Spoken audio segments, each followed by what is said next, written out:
So, hello and welcome. I'm here alongside Gary Haveron, and today we're going to be going through some of the most recent best moments in Europe from Irish League clubs. Obviously, Gary, you played in the Irish League, you managed in the Irish League, and now you're obviously a coach in the Irish League. How proud are you to still be involved in the Irish League now, even as part of Tiernan Lynch's backroom staff? Yeah, it's incredibly proud. You know, it's massively underrated, like the Irish League, and how difficult a league it is to play in. When I came back from England, I was about 23 whenever I joined the Irish League, thinking I was going to come back and it'll be easy, but it was anything but easy. You know, if you look at some of the legends that played in the Irish League over the years, the Glenn Fergusons and Finney Arkins and people like that, and you were facing them on a weekly basis. Unbelievable players, you know, could play at any level really. Like, so many more people should have gone to England. So it came out of the Irish League and that never got the opportunities. But it's great now to see so many people going over and having really successful careers in England, having blooded themselves in the Irish League. Obviously, you can see there's 10 photos in front of us, all showcasing different moments, mostly from the 21st century in Europe from Irish League clubs. Obviously, the first one here shows Cliftonville against Celtic in a UEFA Champions League qualifier back in 2013/14. We'll not focus too much on the result because it wasn't great overall, but it was a big occasion. There was 5,000 in attendance, temporary seating was brought in. Just how occasions like that really give the chance for the league to showcase themselves on the European stage and show the potential for the future, doesn't it? Do you know what? This was massive for a lot of reasons. Obviously, whenever Cliftonville and Celtic were in the same competition, this is the one club that they wanted to pull. You know, I remember I was good friends with Barry Johnson and a number of the Cliftonville players at the time, and the buzz that went round that side of Belfast, North Belfast, that Celtic were coming to town and they were going to host it, and for these boys to get the opportunity to go and play in Celtic Park was massive for them, because they were all boyhood Celtic fans, and that they're near enough every one of the players. You know, so for them to get the opportunity to play against their boyhood heroes, 5,000, I remember them bringing in temporary seating and filling the car park over the far side that it is now, was just a huge occasion. Like, and obviously it was a bit of a carnival atmosphere. It was a win-win no matter what, because most of the fan base would have been a Celtic fans too. You know, so it was brilliant to see that. I mean, the buzz that the boys got off it, the memories that these Irish League players get, who maybe like would never get the opportunity otherwise. You know, but it shows you the rewards when you're successful in the Irish League, that opportunities I guess may occur. It's a brilliant occasion for them. And on to the next one then. Obviously it's Linfield, and from the European run in the 2022/23 season. This photo's from when they beat Bodo Glimt 1-0 at home. Obviously a massive result against a big pedigree in Europe. They overcame TNS in the first round of the Champions League, which led to the game against Bodo, and obviously the poor result in the second leg, they got knocked out, but they ended up dropping right down into the playoff in the Conference League against RFS. We'll not go into detail about what happened, but they suffered the heartbreak of a penalty shootout defeat.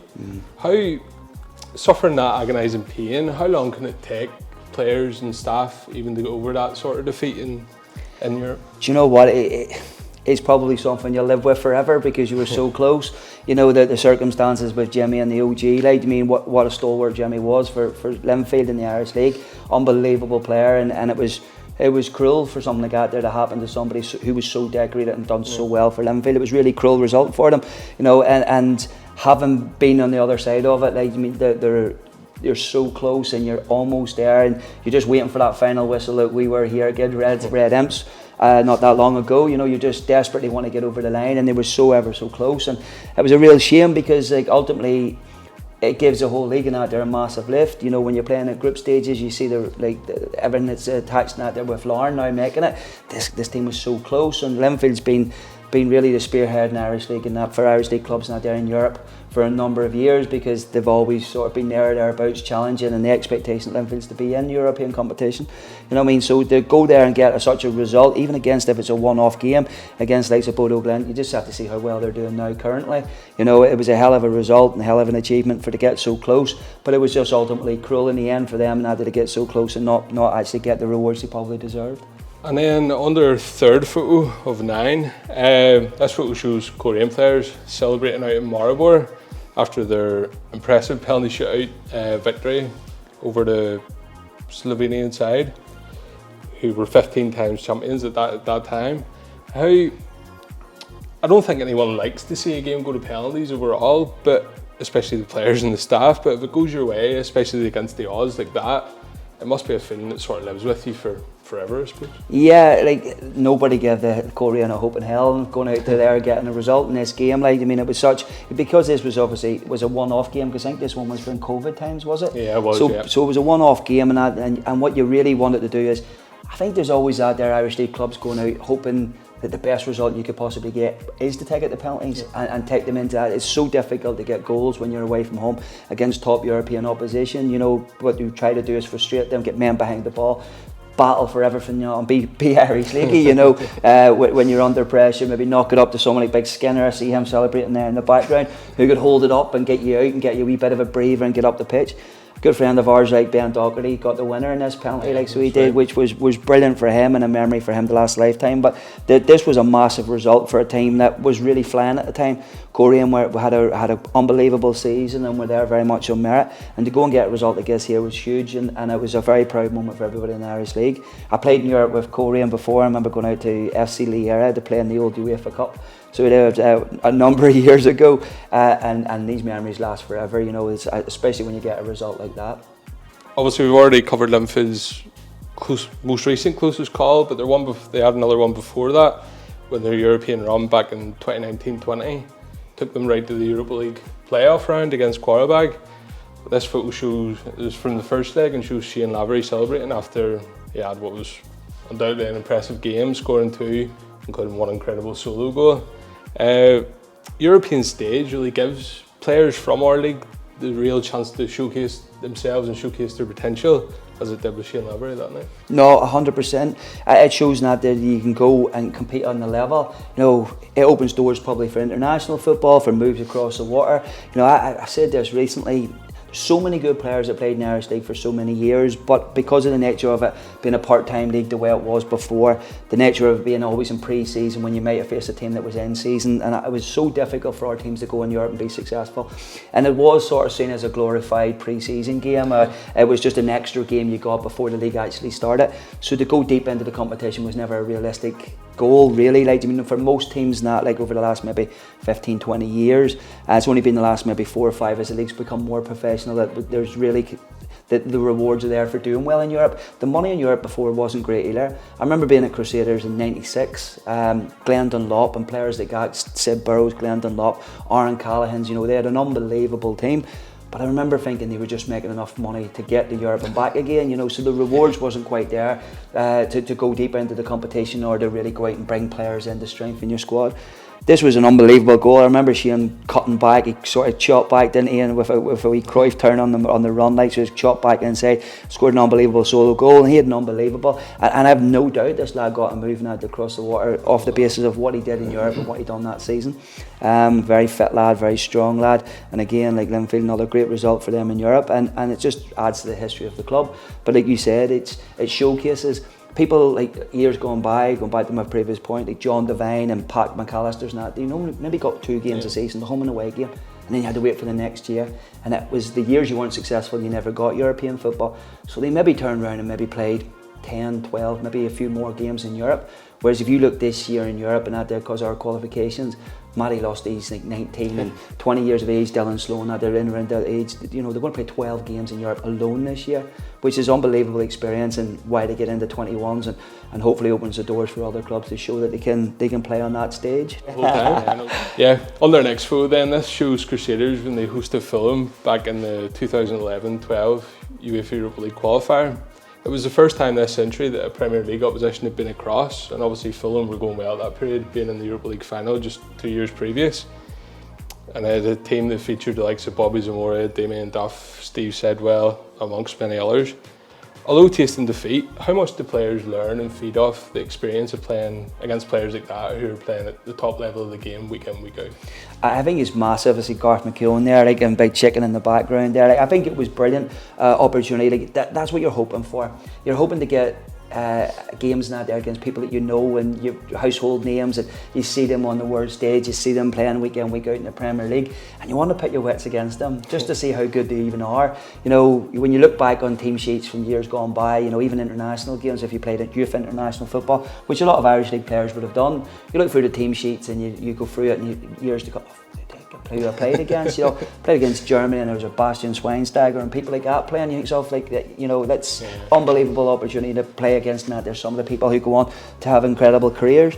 This was whenever the Crews were obviously flying the flag. They won back-to-back league titles, and that they were a really, really strong side. They were a match for everybody. They went to Wolves shortly afterwards and had an unbelievable experience in that too. So for all the individual players, you know, it's going up against the best of the best. It's showing that, like, I mean, that you can perform at that level, or maybe it gives you the reality. But it's memories to last a lifetime. Like when you turn around and speak to your kids in years gone by, they'll ask certain questions like, "What did you win?" and "Who did you play against?" and "Did you play against this level of opposition?" And to be able to tell your kids and everyone else that you played against the Fulham and that, like, I mean, who weren't that long ago being in the finals of European competition, is unbelievable for these players, you know, and great memories for them. And moving on then, our next photo is about Larne's first ever European run. Obviously back a few years ago now, but obviously it was a bit of a fairy tale. It kind of started with the trip to Basel and first European game, first European win, first European goal, and then bringing it back and sealing it, and then moving on to, obviously as the photo shows, against our house, an impressive draw out there, and then sealing the victory at home before facing Pashos.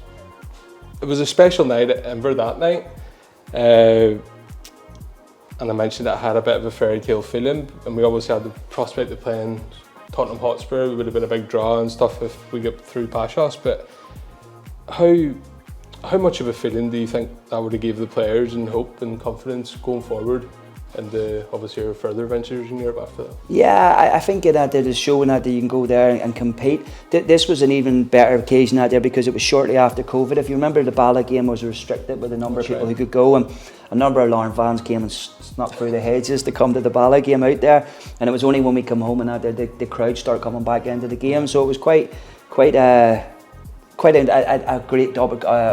It was nice for the players now because they've been playing behind closed doors for more or less a year beforehand, and this was getting the crowd back in and getting them involved, and they'd waited so long for a European run and European opportunities and that, and it was nice to share it with the fans. This must be Jarvie's header, like, I mean, it scored at the back post against our house. We had next to no hope in that there in this game either. Right. Nobody gave us a chance of going there getting a result. I think the big thing is at home, I think, in that day, you see it at home and at home and at home. When they get results and good results, it tend to be the home games, but it was so difficult to go away and that there and get results away from home. You know, it was tend to be as like, if we can keep it tight at home, you know, if we can keep it tight away, and bring them back to our place. But most games were over by the time you got that, if you went away first. So to get a result at home was really, really positive. It gave us a real belief to go out there and feel that we could actually get a result. Rowan Hale popped up with a brilliant goal. Like, I mean, he's flying at the minute for Ross County, and it's great to see. But Rose scored a great goal, and that they come across and hit one with his left foot, and it was brilliant. Like, I mean, the whole occasion, the fans, I think we got such a lift and such a boost. You know, when you see our house coming here, like, I mean, and see what they've gone on and achieved since then. Like, you know, it's great for our boys and that there, and like again, memories for everybody, because this was a massive moment and that there for Larne Football Club, and a step in the direction we now find ourselves. And back to Crusaders then with the next photo. This more recent one, 2022/23 Conference League qualifier against FC Basel. I suppose going into the game nobody really gave them any sort of a chance, but they definitely put up a fight. This is from the home game when they drew 1 each. BJ Burns scored the goal, and it was an impressive result against the Swiss Giants. How important is it for teams from here to have that belief in themselves when they're on the big stage, that they can compete against massive teams like that? Well, nothing starts without belief. Like, you mean, you can't go and step foot on the pitch if you don't believe you're capable of going out there and getting a result. Be that, like, I mean, how we set up and how professional like the teams now have become. I mean, it's definitely becoming tighter these games now. They're in a bigger challenge for an opposition. Basel's a household name, obviously. Like, I mean, within football, they regularly qualify for these bigger stages and later stages of competition. It wasn't that long ago I went and watched Man City play against Basel in the Champions League, and Basel beat them that night at home. So it was only a couple of seasons before this game was actually took place. I think it's like sort of like BJ there, like you just said, scored in this game. I think when you look back in your career, that's massive moments like that. You know, there's probably only Jerry Flynn involved with Larne out there that has, like, and he's quick to remind everybody about his Champions League goal, like, you mean. But you can dine off it, like, you mean, for a long time. You know, BJ can happily dine off it the way Jerry has done 30 years later. He's still reminding everybody of the goals he scored. But it's great memories, like I said, for individuals. But to go out there and get a result like that, again, I think it shows everybody in the Irish League, you know, if you work hard and you really dedicate yourself and you put the work in that, and you've got a manager who sets you up well, and a team that's got that real togetherness. The biggest thing that collects all these here teams is they probably won a league together, or they probably qualified that because they had a really good side. But I think with really good sides is a common thread there, like, you mean that they're a tight group, that you're really tight knit, like, you mean that you fight for each other, you work hard for each other. And when you play in Europe and that, like we're finding now, you need to stick together. You need everybody in that there to fight for one another. You need everybody to do their job to the best of their ability. You know, there's no hiding places out there, like, you mean, on any pitch, like, you mean, never mind when you're playing against top level opposition, they can pop it around you and play through you and can really hurt you, like, you know. But like I said, all these teams have been successful because off the back of success, normally the theme that underrides it all, and that is that togetherness and that fight for each other, and that belief in each other, you know. So these teams come off the back of a really good season going into European competition, various levels of, you know, stages of how far they went in the competition. Like I said, it's difficult for Irish League clubs because it starts so soon, and there's other clubs that are in season, like, you know, we talked about that before. But yeah, I think in that there, the togetherness and the belief in that there, you know, you don't get a result like that if you don't have that. No. And we're going back to 2018-19 with the next photo. It's a team we haven't looked at yet. It's Glenavon when they took on Molde in the Europa League qualifier. At that time, Ole Gunnar Solskjaer was manager in Molde. They had Erling Haaland up front, and they also had a number of players that went on to play across Europe throughout their careers. And the Glenavon side features like Rhys Marshall, Josh Daniels, Johnny Tuffy, Mark Seitz, who have all went on to have impressive careers both here and in England. It was an impressive result, a 2-1 victory against a stronger European side, as we now know from experience most recently. Yeah, no, a massive result. Andrew Doyle and that there's sitting in Rath Cool at the minute, so he is with Haaland in his back pocket, so he was from that game. He reminds me in that there that often, you know. Doyle played for me at Carrick when I was managing there, and it was an unbelievable result. You know, this Molde team and that there was well fought off. Solskjaer, like you said, was back there coaching at the time and that, like, and this kid was a superstar even then. Like, people were talking about how good a player he was going to go and go on and become, and you see what he does week in, week out in the Premier League. To get a result against this team was massive. Like, you mean, there's such a big, strong, athletic side, as we've recently found out. You see the ground and the facilities and stuff, and what they're working with, you know, it's incredible. So to go and get a result like this, and I would imagine Glenavon must have won an Irish Cup this year, like, you mean, to get into the competition, was huge result. Now, like, you mean, again, it's one of them ones you're probably looking at not really expecting them to get a result, but it just shows you what's possible now. Like, if you take your chances and you fight for each other again, like, you know, and that's what they would have done that night to grind out that result. Give the best to last. This obviously shows our European run from this season, and shows the game where we obviously clinched qualification with a victory over Red Imps from Andy Ryan's goal. A special night, obviously, as we mentioned, but talk us through how it felt from your end to be part of history and to play your own part in the team, being the first team from here to qualify for the league phase of Europa Conference League. I think hugely emotional. When you see that picture, for a number of reasons, like, I mean, because just about everybody in that picture, from a Larne perspective, I probably know. You know what I mean? I see so many familiar faces. There's actually my son. There's Alfie, like, I mean, running down the steps to celebrate. He starts up here and he's running down to try and jump on Andy Ryan. And I think, you know, when you know what much it means to them people, to what it means to the fans, to every single one of them, you know, at 2 each, you think yourself, and down to 10 men, you're thinking, oh my word, we fought so hard to get back into this game, and then obviously Cricky got sent off when he did, and you think to yourself, have we blown our chance? You know what I mean? You just think yourself, is things going to go against us? But, you know, what a touching finish by Andy Ryan, and it changed the whole atmosphere, and the place was just bouncing, and the fans were unbelievable that night. You know, they never stopped singing from first whistle to last whistle. But I think when you see the euphoria on everybody's face, you see the joy that it brings to the club and out there and the people, like, you know, and that's what's special about it, and a really, really special occasion when you see so many of people out there and cheering and jumping on it. And I think we always have this at Larne games anyway, but we have a real good cross representation of the whole town in this picture. You know what I mean? There's lots of different faces, young and old, not female, male, lots of different backgrounds and stuff, you know. So to everybody to come together and fight for that common cause, it was so good, and that for them, I suppose, from us, our perspective, from the club, from the staff and everything else, like, Kieran's put so much work and effort into building a team in that there, not just to win the Irish League, but to compete in Europe. Yeah. We always felt that would be the ultimate challenge for us. It's not just to win an Irish League and have a team that's good playing Irish League football, but a team that's really good at going into Europe and can actually do damage. They can actually go there and not just make up the numbers and just go for a glorified maybe night out, like, you know what I mean? We went there to try and get results. We went there believing that we could qualify for this level of competition, like, you know, and that's the stepping stone of what we need to build on. Now that we're there, it's like, how many points can we get? How much can we challenge these teams around us, you know?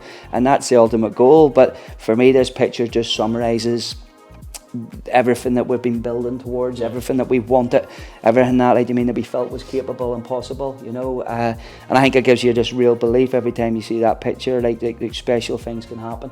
I mean, if you actually work as hard as you possibly can and put the effort in, things that get here are possible. I think you've summed up rather well there how just impressive when you look back on it, how well Irish League clubs have done in Europe over the years, and now I'm going to give you the more difficult job of putting them in order from most impressive to least impressive. We're at this end of the table. Yeah, that's... So we'll start at this end if you want to pick which one you want to pick. I think that has to go up to be a number one. Like, I mean, that has to be so important. Like, I mean, it was such a big occasion to be the first team in that. Like, I mean, to qualify for this level of competition was incredible. Like, I mean, it was just a special occasion. Okay, well, I'm going to put that in number one. I think that was massive. Like, so it was at the time. The Molde result is huge too, but I'm going to feel that the Maribor, because they won the tie overall, like, you mean, over the 2 games. So we go one up here? Yeah. Okay, so I'm going to go one up there and that there, because Maribor and that there, that Red Imps one's qualified for them. I think they won the tie overall, so it is, which was massive in that, like I said, because not many people give them any hope at all of actually qualifying there, and Maribor had been regular in that their occurrences of going there, like, so to have. Going to be a bit biased not there. Again, our house not there was such a massive result. You know what I mean, that they were top level team in Denmark, like, I mean, massive club, huge budget. So to go there and actually again get a result, to win. The reaction whenever we got the result, it kind of summed it up. They could not believe it, like, you mean, that we went there and got a result, but not just to get a result at home, but to get a result out there as well was huge in that there. We never lost to them over 2 games in that there, which was really important. The occasion was really good in this one, like, you mean, really good occasion, but ultimately in that they lost the tie quite comfortable. I think this is a massive result against Basel too.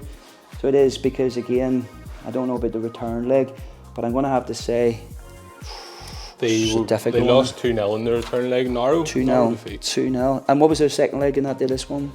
I think Molde ran it comfortable winners. Yeah. Okay, well, Bodo Glimt, there's a really good side, but I'm just going to slightly edge towards that result against Basel at home. That was a huge result. So it was not there, I'll go that way, and then I'll put Linfield in there for beating beating Bodo Glimt at home. It was massive one there, so it is another big result for Linfield in Europe. But ultimately, this is the one that they just came up just shy in that against RFS. That was the one against Qarabag. Sorry. That was the one that led the RFS. Oh, okay. I'll go there. Can I tie these? Can I tie these? Yeah. I can't separate them, like, I mean, either. I think in terms of Irish League results, they're 2 really good results. So they are in Europe for individual games, but overall that didn't win the tie in there. So I'll maybe just move Linfield up there, like that one there, that result there. Bodo Glimt is a hell of a team, like, so it is, but thinking that they're just winning the one-off games was really good, and I can't split these here ones because these are really good occasions for Irish League teams that were so successful. Now playing against English opposition, and then the champions of Scotland at the time was really massive. So I'm not going 1 to 10. I can go 1, 2, 3, 4, joint 5th, 6th, and joint 7th, because I can't split it between the 2 of them, like, you mean. But obviously Larne are 2 of the top 3, like, you mean, because I'm being very biased. But like I said, that was a huge result because we won the tie overall, and I think that's ultimately the main, the goal. Like, you mean, doing it in a one-off game is really good. It's a great thing to do, and to win a game over 90 minutes. But to go up against this level of opposition over 180 minutes over 2 games, and you come out the other side with the result, I think that's the most impressive thing. It was also only your second ever European tie. Yeah. After Bala, so. Yeah. makes it all the more impressive. That team was very much built in that there for European football, though. There was so many good footballers and technical footballers. Like, I mean, like I say, if you can't keep the ball well in Europe, you're going to struggle. You know, it's so difficult to defend for 90 minutes because you constantly win the ball, give the ball back, and if you don't retain the ball, like, I mean, and this team was really good at keeping the ball, so it was, and holding on to it and frustrating opposition out there, and then taking the wee moments. It was such a good occasion, like, I mean, so I think that's how I'm going to score them. Trying to be fair to everybody, like you say, they're all brilliant memories, not there for European football, for Irish League clubs. But like I say, it is for me, and that's from top to bottom, not there how I'd score it. It's perfect. Thank you very much for going through that with us today, and thank you for watching.